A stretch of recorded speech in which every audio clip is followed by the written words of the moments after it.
Whether you're looking for answers to specific life questions or simply hoping to become the best version of you possible, welcome to the Mental Breakdown and Psychreg podcast, where we offer insight, information, and strategies based upon research and years of practice as psychologists. So sit back, have a listen, and get connected with our hosts, Dr. Berney Wilkinson and Dr. Richard Marshall. Welcome back. Richard, we're going to continue our conversation about adolescence for another podcast or two this week. Right. I didn't do that on purpose, you know. Yeah.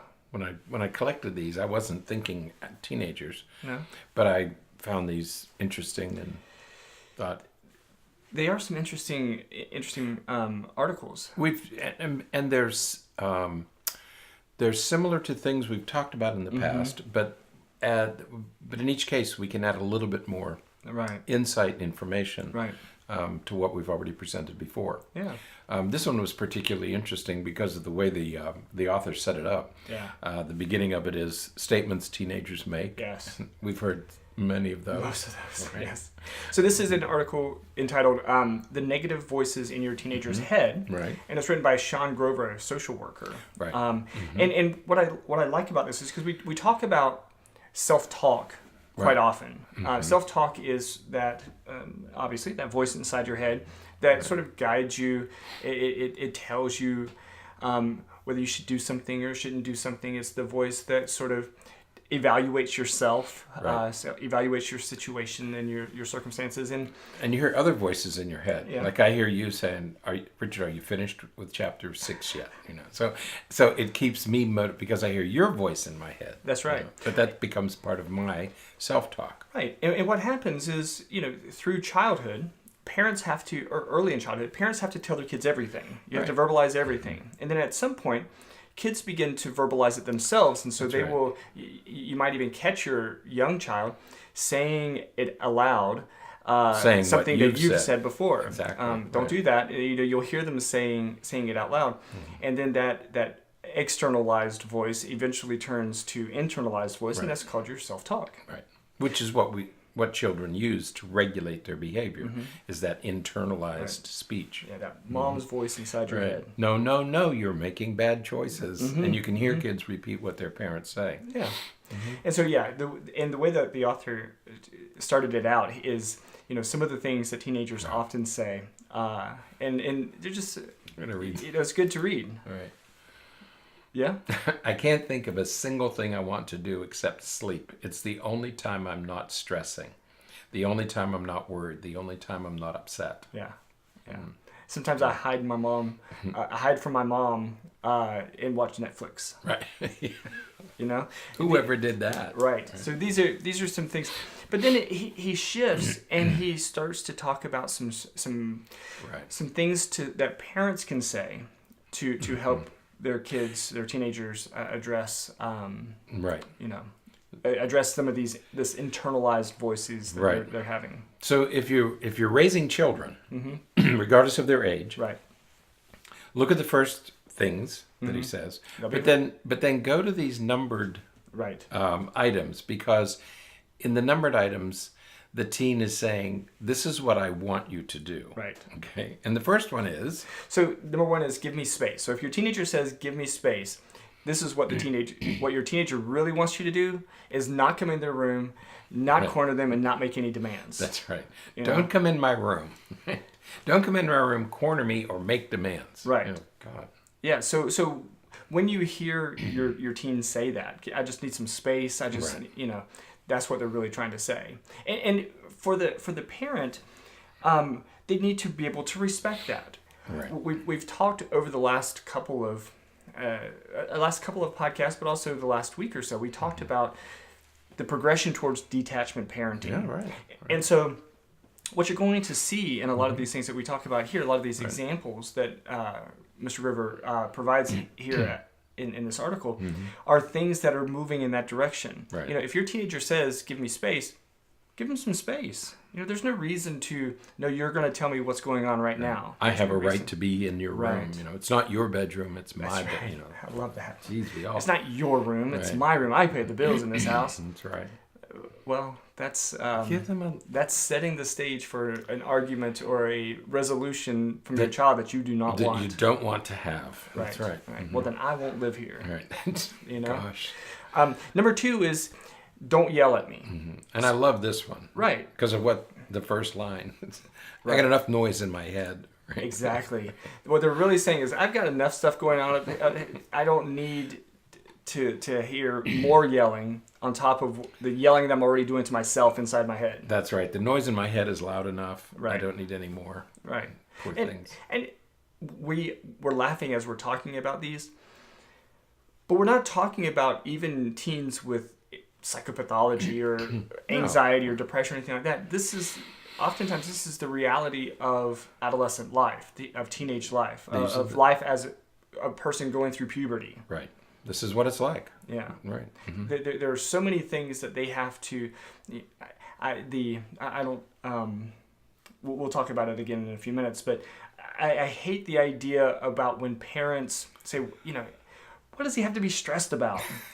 That's right. Really? Right. There's plenty to be stressed about. Right. There's plenty for them to be overwhelmed with. It may not be the things that you would be overwhelmed with right now in your life. You probably were when you were a teenager, but they have stuff to be stressed about. Yeah, don't ever say to a teenager, all you have to worry about is school. Yeah. Because not true. Once again. Yeah. I had to read number 3 times. Yeah. So take my electronics away. Okay. Please take them. Yeah.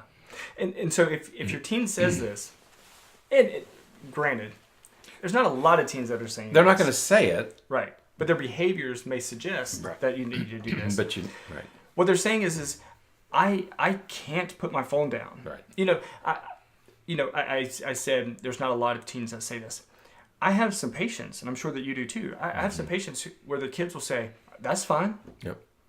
Take it. Now, it's sort of a paradoxical, right? They are so attached to it. They say that it's all they want, that they can't stand being without it. But at the same time, I think that there's a lot of times when they are overwhelmed by it. They are, and they can't get rid of it. Right.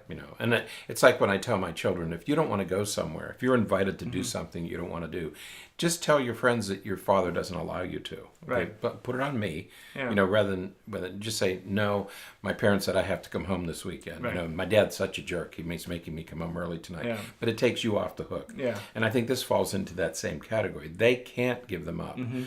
So they're saying to you, take it away and give me a break. Right. Yeah, because they really can't help it. No. They really can't help themselves to stay on it all the time. Number 4, bring me someplace quiet. Right. Which goes with number 3. Right. Yeah. So. It's that getting separated from the noise of everything, whether it's electronics or it's just an environment that has a lot of commotion. Right. Sometimes we all need a little bit of quiet. Yeah, don't go to the mall. Right. Give kids a break. Take quiet breaks. Right. What was that thing about walking in the woods? Yeah. There's a name for that. I forgot the name of it. Forest bathing. Forest bathing. Yeah. Right. Take your kids forest bathing. Take your kids fishing where it's quiet. Yeah. And just let everybody's nervous system come down a few notches. Right. Yeah. If I had a not criticism, if I had a suggestion for this article, I think that I would have labeled these numbers a little bit differently because there's not going to be a lot of teens that say, "Bring me someplace quiet." But what they will say is, "We should go camping." Right. Yeah. We should go fishing. We should do what they're saying is I got to get away from some of this stuff. Right.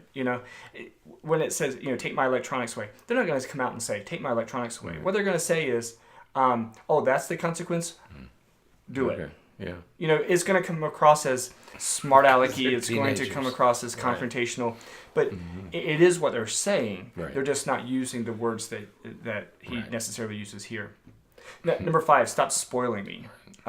Again, not necessarily something they're going to say in those specific terms, but there are absolutely circumstances where kids are like, why did they just give me everything? Right. They just keep giving things to me. Right.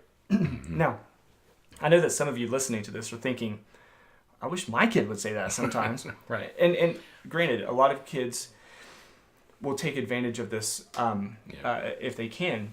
But there is a large group, and I think a growing group of teenagers especially, that just get to where they don't care what you give them anymore.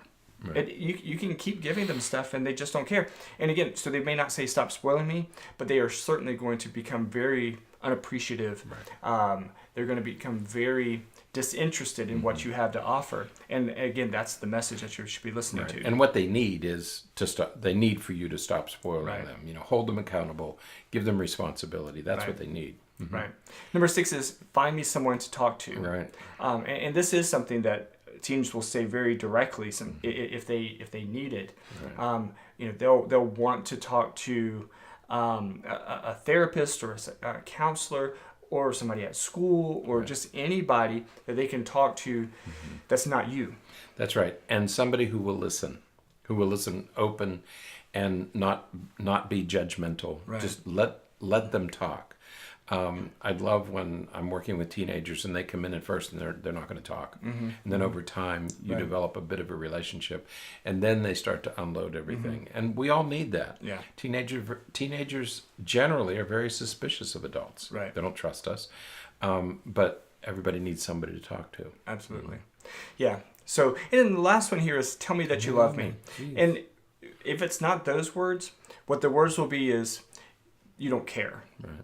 And when they're saying you don't care, what they're saying is that you don't love them. That That's you that even if I pretend like I don't care, I need you to care. Right. I need That's you to love me. I need That's you to want to spend time with me. I need you to want my best interest.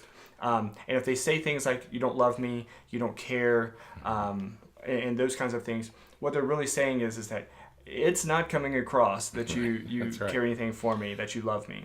And that reminds me of, we'll have to include that in section 3.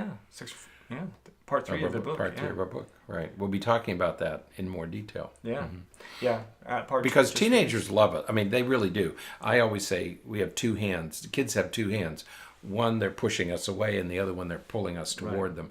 They do love us. Mm-hmm. They don't always say it. So they're thinking, God, I love my parents. Mm-hmm. I might not always like them, but I love my parents. Why don't my parents love me? Right. And that's what they're asking is, tell me that you love me. I love you. Why aren't you telling me you love me? Right. So. Right. Mm-hmm. Yeah. Absolutely. So. All right. And make it unconditional. Oh yeah. Yep. So. Anyway, that's part 3 of our book. Right. Make it unconditional. Yeah. So, great article, fun to read. Yeah. You can get a few chuckles here. Mm-hmm. There's a lot of insight in the first half of the article, things that teenagers say. We were surprised when we did our book on adolescence about what teenagers were saying and what they were asking for, and it's very similar to this. Absolutely. When they given a chance, these are the things they're asking for. Yep, definitely. All right, that's it for today. Until next time, stay happy, stay healthy, and forget to be afraid. Thanks for sharing this episode of the Mental Breakdown and Psychreg podcast. Be sure to check out the show notes for links to follow us on Twitter and subscribe to our YouTube channel, where you will find all of our previous podcasts and much more. We would be honored if you would become a patron through patron.com, where any donation you can manage will go to the development and creation of more content. Just visit patreon.com/thementalbreakdown for more information. Thanks again for listening. Have an awesome day, and we look forward to being back in your feed tomorrow morning.